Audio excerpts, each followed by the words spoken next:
안녕하세요. 자유교회 이진우 목사가 보내드리는 아침 묵상입니다. 오늘도 예수 그리스도의 향기를 내는 복된 하루가 되시길 바랍니다. 10월 8일 수요일 아침 묵상입니다. 오늘은 왕도 밭의 소산으로 살아야 한다라는 제목으로 전도서 5장 9절의 말씀 묵상합니다. 땅의 소산물은 모두 사람을 위하여 있나니 왕도 밭의 소산을 받느니라. 전도자가 바라본 세상의 현실은 불의와 학대가 가득한 불공정하고 불공평한 세상이었습니다.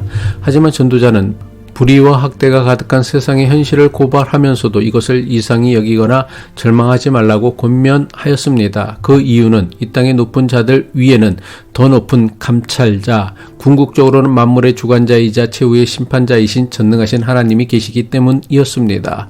오늘 묵상하는 말씀에서 전도자는 만물의 주인이자 최후의 심판자이신 하나님 앞에서 우리가 어떠한 태도와 자세로 불의한 세상을 살아가야 할지를 가르치고 있습니다. 전도서 5장 9절이죠. 땅의 소산물은 모든 사람을 위하여 있나니 왕도 밭의 소산을 받느니라. 짧고 단순해 보이는 말씀이지만 이 말씀에는 세상의 모든 계급과 차별, 모든 교만과 절망을 무너뜨리는 강력한 진리가 담겨 있습니다. 전도자는 세상에서 가장 높은 자의 상징인 왕과 가장 낮은 생명의 근원인 밭을 대비시킵니다.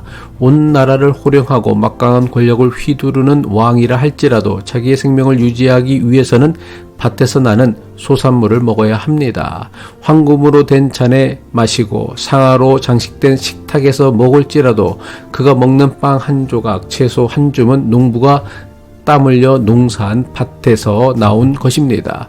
이처럼 세상의 가장 높은 자와 가장 낮은 자가 생명의 근원 앞에서는 똑같은 존재라는 사실이 오늘 묵상하는 말씀의 핵심입니다. 우리가 사는 세상은 끊임없이 사람을 나누고 줄을 세웁니다. 사람들은 금수저와 흙수저라는 신조어를 만들어 서로를 구분짓고 재산이 많고 적음, 권력의 유무로 사람의 가치를 평가합니다. 어떤 사람은 태어날 때부터 모든 것을 가진 난 사람으로 추앙받고 어떤 사람은 아무것도 없이 태어났다는 이유만으로 억압받고 서름을 받습니다.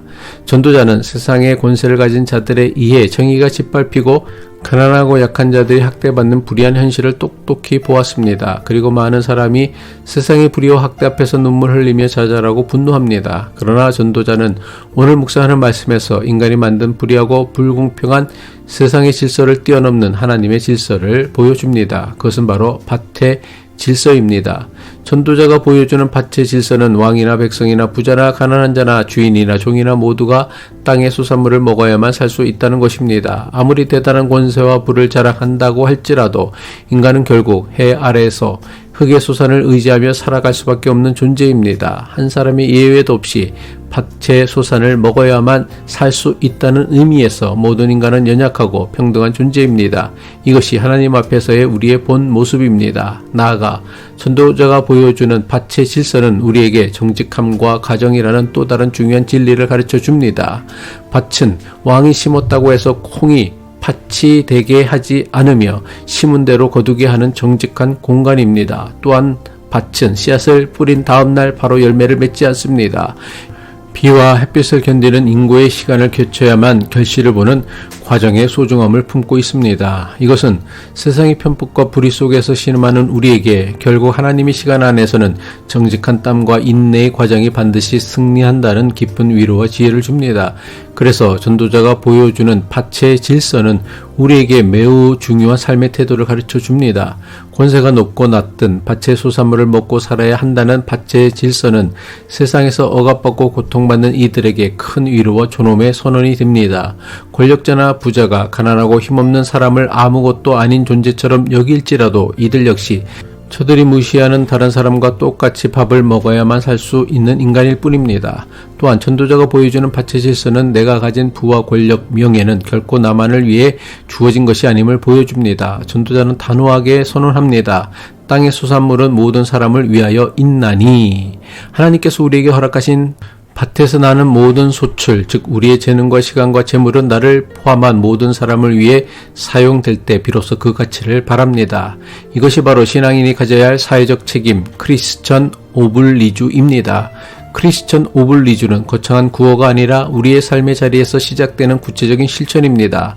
내가 사업처를 운영한다면 더 많은 이윤을 남기는 데에만 몰두할 것이 아니라 나와 함께 땀 흘리는 직원들에게 정당한 대가를 지불하고 그들의 인격을 존중하는 것입니다. 내가 남들보다 공부를 많이 했다면 내가 가진 전문 지식과 재능을 돈 없는 이웃의 문제를 해결해 주기 위해 잠시 시간을 내어 나누어 주는 것입니다. 이것이 바로 왕도 밭의 소산을 먹는다는 진리를 깨달은 자가 실천할 수 있는 나눔과 섬김입니다. 세상은 난 사람을 귀하게 여기지만 하나님은 된 사람을 귀하게 보십니다. 왕으로 태어난 사람이 중요한 것이 아니라 왕의 자리에서 백성을 섬기고 밭의 소산이 모든 이에게 공평히 돌아가도록 애쓰는 사람이 하나님 보시기에 된 사람입니다. 이 사실을 기억하며 세상의 차별과 불의 앞에서 좌절하지 않고 교만과 탐욕에 빠지지 않고 서로를 동등한 존재로 존중하며 섬기는 삶을 살 수 있기를 바랍니다. 기도하겠습니다. 가장 높으신 곳에서 모든 것을 감찰하시는 하나님 아버지, 단 한 사람의 예외도 없이 모든 사람은 밭의 소산을 먹으며 살아야 하는 연약한 존재임을 깨닫게 하시어 이 진리 앞에서 우리의 교만과 차별을 내려놓게 하옵소서. 또한 세상의 차별과 무시로 인해 절망하는 이들에게 하나님 앞에서의 존귀함을 깨닫는 위로를 주시고 세상의 불의 가운데 속에서도 밭의 정직한 과정을 신뢰하는 믿음을 더하여 주옵소서. 예수 그리스도의 이름으로 기도합니다.